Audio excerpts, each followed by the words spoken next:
और प्रिय दर्शक बंधुओं, एक बार पुनः आप सभी लोगों का स्वागत है आपके अपने चैनल दर्पण ज्ञान गागर यूट्यूब चैनल में। प्रिय दोस्तों, आज का हमारा प्रसंग बड़ा ही ज्ञानवर्धक है और बहुत ही प्रेरणादायक है। प्रिय बंधुओं, आज के इस प्रसंग में हम जानेंगे कि आखिर औरत की वो कौन सी चीज है जिसे कदापि पूरी नहीं उतारनी चाहिए। प्रिय दोस्तों, कहते हैं कि संसार में एक ऐसी नारी होती है जिसे हमारे हिंदू धर्म में लक्ष्मी के रूप में माना जाता है। प्रिय दोस्तों, कहते हैं कि स्त्री घर की एक गृहिणी होती है और अगर हम अपने घर की गृहिणी को प्रेम पूर्वक और इज्जत से रखते हैं तो हमारे घर में सदैव ही खुशहाली व सुख समृद्धि बनी रहती है, अर्थात धन धान्य की घर में कोई कमी नहीं होती है। और प्रिय दोस्तों, हम अपने घर की गृहिणी अर्थात लक्ष्मी को दुखी रखते हैं, उसे पीड़ा देते हैं या किसी प्रकार की पीड़ा पहुंचाते हैं या उसकी आत्मा को दुखी रखते हैं तो वह स्वर्ग जैसा घर भी नरक जैसा हो जाता है। इसमें बिल्कुल भी समय नहीं लगता। प्रिय दोस्तों, कहते हैं कि जो समय होता है उसके एक नहीं बल्कि दो पहलू होते हैं। कब हमारा समय चमक जाए इसके बारे में हम कुछ भी नहीं कह सकते और कब हमारा समय खराब चलने लगे इसके बारे में भी हमें बिल्कुल भी अंदाजा नहीं है। परंतु प्रिय दर्शक बंधु, आज का हमारा जो प्रसंग है ये बड़ा ही ज्ञानवर्धक है और बहुत ही मोटिवेशनल होने वाला है। इसलिए प्रिय दोस्तों, आप हमारे इस प्रसंग के अंत तक अवश्य बने रहें। साथ ही प्रिय दोस्तों, यदि हो सके तो हमारे चैनल दर्पण ज्ञान गागर यूट्यूब चैनल को सब्सक्राइब अवश्य कर लीजिएगा। प्रिय दोस्तों, आपका एक सब्सक्राइब हमारे लिए बहुत महत्व रखता है।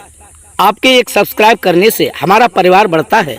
आप हमारे लिए केवल दर्शक ही नहीं अपितु आप हमारे एक परिवार के सदस्य हैं। और प्रिय दोस्तों, अच्छे अच्छे कमेंट अवश्य किया करें क्योंकि आपके कमेंट करने से हमारा मनोबल बढ़ता है। और प्रिय दोस्तों, हो सके तो हमारी इस वीडियो को अपने मित्रों व सगे संबंधियों तक शेयर अवश्य कीजिएगा ताकि वो भी जान सकें कि स्त्री की वो कौन सी चीज है उसको कदापि पूरी नहीं उतारनी चाहिए। तो आइए प्रिय मित्रों, आपका अधिक समय नष्ट न करते हुए देखते हैं कहानी की ओर। प्रिय दोस्तों, एक समय की बात है, एक नगर में एक बहुत बड़ा नशेड़ी रहा करता था। प्रिय दोस्तों, उसके माता पिता उसे जवानी में छोड़कर जा चुके थे, अर्थात मृत्यु को प्राप्त हो गए थे। लेकिन प्रिय दोस्तों, नशेड़ी होने से पहले वो एक किसान था। जब से उसके माता पिता उसे छोड़कर चले गए तो पूरे घर की सारी जिम्मेदारी उसके ऊपर आ गई और उसकी उस समय यौवन अवस्था थी। उसने अपनी सारी जमीन जायदाद को बेच दिया और वह एक बहुत बड़ा नशेड़ी बन गया। सारे दिन मदिरा पान करता रहता था और अपने नगर व गांव में ही गली गली में इधर उधर पड़ा रहता था। प्रिय दोस्तों, इसी प्रकार काफी दिन बीत गए और उसका बुढ़ापा उसके नजदीक आ रहा था।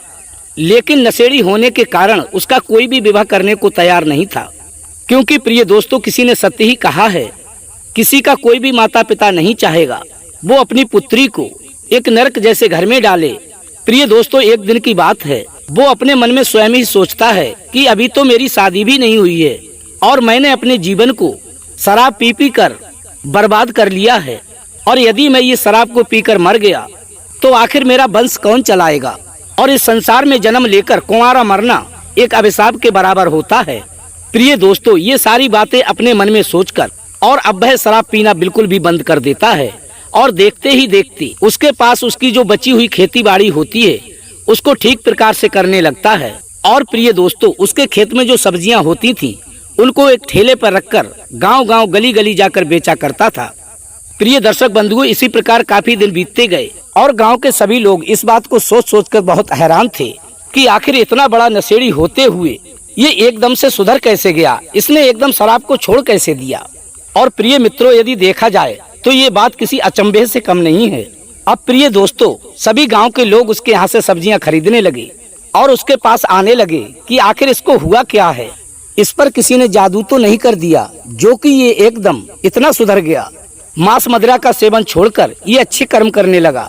प्रिय दोस्तों, उसके अच्छे कर्मों को देखकर और पैसे कमाने की ललक को देखकर एक दिन गांव का कोई व्यक्ति उसका विवाह करा देता है और जब उसका विवाह हो जाता है तो वह अपनी पत्नी को अपने घर लेकर आता है और अपनी पत्नी के लिए घर की सारी जिम्मेदारी सौंप देता है और अपने बारे में भी अपनी पत्नी के लिए सब कुछ बता देता है कि मैं अपने जीवन से कितना दुखी हूँ और हाँ, अब मेरे इस छोटे से घर में खाने के लिए अधिक अन्न है और ना ही खर्च करने के लिए अधिक पैसे। केवल हम और आप गुजारा ही कर सकते हैं और गुजारा किस प्रकार करना है ये आप जानो। अब तुम ही जानो इस नर्क जैसे घर को किस प्रकार तुम्हें स्वर्ग बनाना है। तो प्रिय दोस्तों, इसके बाद में वो दोनों पति पत्नी खूब खेतों में काम करते और खेतों में जो भी फसल होती अर्थात जो भी सब्जियां होती मंडी में ले जाकर बेच आता और थोड़ी बहुत सब्जियां बचती थीं तो उनको वह अपने ठेले पर लादकर गांव-गांव गली-गली जाकर बेचता था। प्रिय दर्शक बंधुओं, एक दिन वह सब्जियां बेच रहा था तो उसके पास उसके पुराने कई नशेड़ी मित्र आ जाते हैं और जब वे उसके शराबी दोस्त अपने दोस्त को सब्जियां बेचते हुए देखते हैं तो उसके पास जाकर कहते हैं, और सुना मित्र, तेरे क्या हाल हैं? तू तो एकदम सुधर गया, तूने क्या बिल्कुल भी दारू पीना बंद कर दिया है? तो वह कहता है, हाँ मित्र, मैंने बहुत सारी दारू पीकर देख ली लेकिन मुझे उसमें कोई भी फायदा मालूम नहीं पड़ा सिवा नुकसान और बेइज्जती के, इसलिए मैंने वो सारे काम बंद कर दिए और अपने खेत में सब्जियां उगाकर बेचने लगा। प्रिय दोस्तों, यही सब बातें करते करते उसकी सारी सब्जियां बिक जाती हैं। फिर उसके शराबी दोस्त उससे कहते हैं कि हे भाई, मेरी बात को ध्यान से सुनो, अब तो तुमने अपनी सारी सब्जियां भी बेच ली हैं, तो अब आइए हम सभी लोग मिलकर यहाँ बैठते हैं और अपने सुख दुख की बातें करते हैं। प्रिय दर्शक बंधुओं, इसके बाद में वो अपने शराबी मित्रों के साथ बैठ जाता है और उसके बाद में उसके शराबी दोस्त एक शराब की बोतल निकालते हैं और उस बोतल में से पैक बनाकर सभी लोग पीने लगते हैं। और जब वे उसके शराबी मित्र अपने दोस्त के लिए भी शराब देते हैं तो एक बार तो वह मना कर देता है कि मैं अब शराब नहीं पीऊंगा, मैंने बिल्कुल भी छोड़ दी है।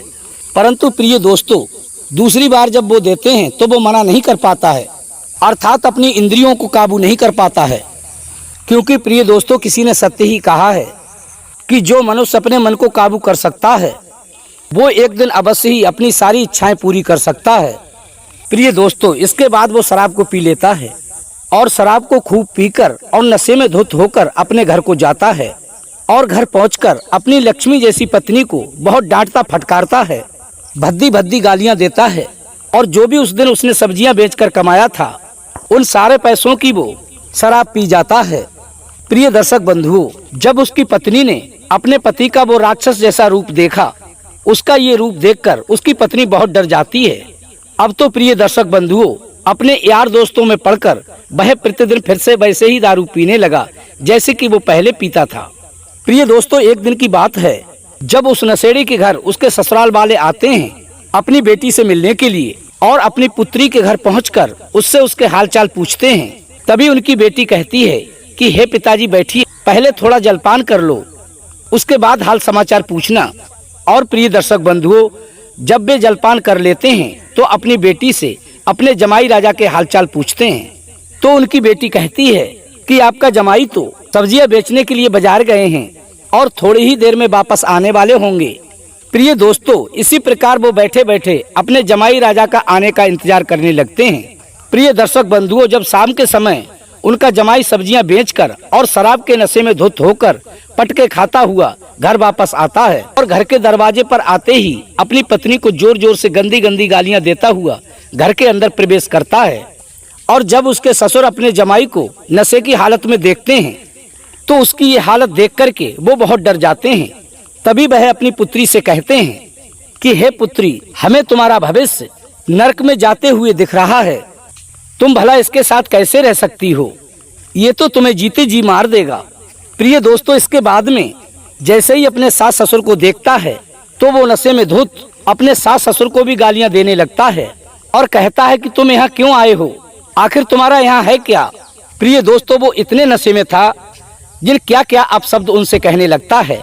प्रिय दर्शक बंधुओं, इसके बाद वो माता पिता अपनी पुत्री को अपने साथ लेकर अपने घर पहुंच जाते हैं। प्रिय दोस्तों, इसके बाद जैसे ही दूसरे दिन सुबह के लिए इसके ऊपर से शराब का भूत उतर जाता है, अर्थात नशा उतर जाता है, तो वह अपने मन में सोचने लगता है कि कल मुझसे बहुत बड़ी गलती हो गई।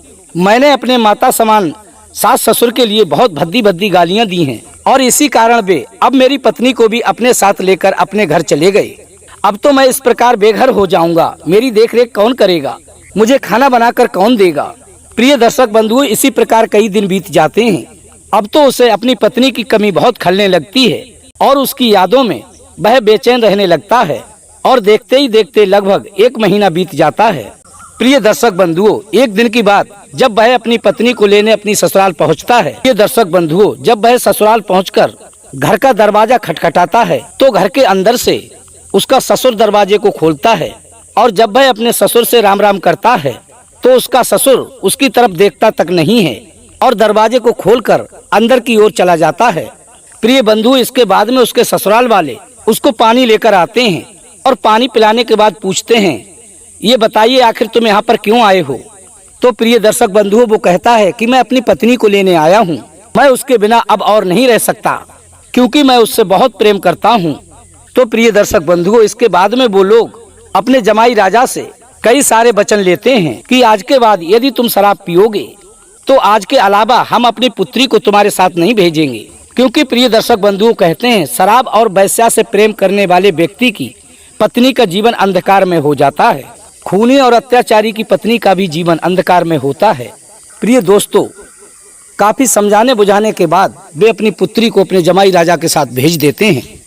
और जब वह नशेड़ी अपनी पत्नी को बुलाकर अपने घर ले जाता है तो रास्ते में भगवान शिव का मंदिर पड़ता है।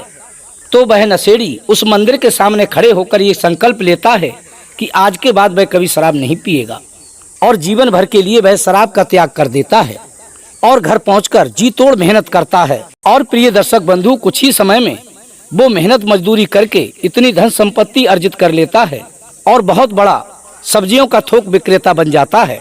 अब तो उसके घर में किसी भी प्रकार की कोई कमी नहीं रहती है और दोनों पति पत्नी सुखपूर्वक अपना जीवन व्यतीत करने लगते हैं। तो प्रिय मित्रों, इस कहानी से दो ही सीख प्राप्त होती हैं। नंबर 1, जब हम किसी से नमस्कार राम राम बोलेंगे तो लोग हमें नमस्कार राम राम ही बोलेंगे, और जब हम किसी से गाली गलौज करके बात करते हैं तो वे भी हमें गाली गलौज करके ही बात करेंगे। जिस प्रकार उसने अपने घर आने पर अपने सास ससुर का शराब पीकर अपमान किया था और जब वो अपने ससुर के यहाँ गया तो उसके ससुर ने उससे सीधे मुंह बात ही नहीं की। इसे कहते हैं जैसे का तैसा। इज्जत दोगे तो इज्जत मिलेगी, यदि अपमान दोगे तो अपमान ही प्राप्त होगा।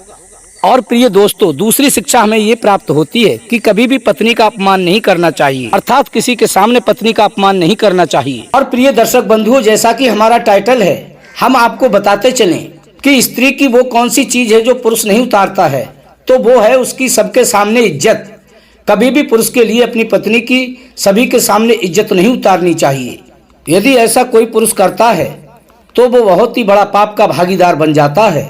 इसलिए प्रिय मित्रों, ऐसा नरक का कार्य ना करें, क्योंकि पति और पत्नी एक दूसरे के पूरक हैं। इन दोनों को सदैव ही मिलजुल कर रहना चाहिए और जीवन के पथ पर निरंतर आगे बढ़ते रहना चाहिए।